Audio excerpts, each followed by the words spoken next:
Východoslovenská vodárenská spoločnosť prevádzkuje najrozsiahlejšiu vodárenskú sieť v našej krajine a so svojimi viac ako 2000 zamestnancami sa radí zároveň aj k najväčším zamestnávateľom na východnom Slovensku.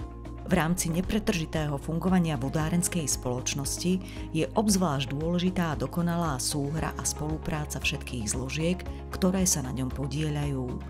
V spojení s nevyhnutnou odbornou zdatnosťou a zručnosťou totiž práve pevný a súdržný kolektív dokáže prispievať nielen k plneniu svojich každodenných pracovných povinností, ale aj k stále lepším výsledkom.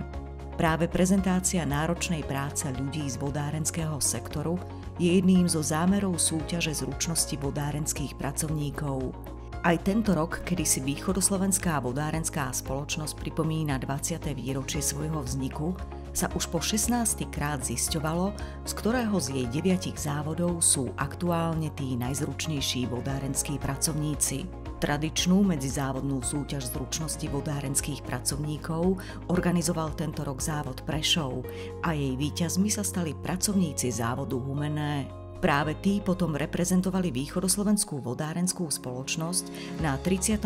ročníku celoslovenskej súťaže zručnosti, ktorá sa konala tentoraz v Bardejovských Kúpeľoch. Tu po minuloročnom víťazstve v celoslovenskej súťaži podľa regúl organizovala v spolupráci s Asociáciou vodárenských spoločností na Slovensku práve Východoslovenská vodárenská spoločnosť, ktorá má na svojom konte už nejedno zaslúžené celoslovenské víťazstvo. Aj tento rok si v celoslovenskej súťaži 10 družstiev zložených z najlepších pracovníkov slovenských vodárenských spoločností medzi sebou zmeralo sily v montáži a oprave vodovodného potrubia s použitím nových aj tradičných postupov a vytyčovaní trasy vodovodného potrubia a jeho súčastí.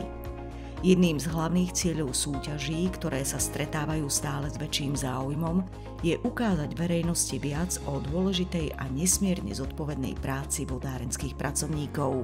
Poďakovanie a rešpekt si ale zaslúžia nielen vodárenskí pracovníci, skvele reprezentujúci na súťažiach svojho zamestnávateľa, ale úplne všetci zamestnanci, ktorí spoločne vytvárajú jeden silný celok – Východoslovenskú vodárenskú spoločnosť.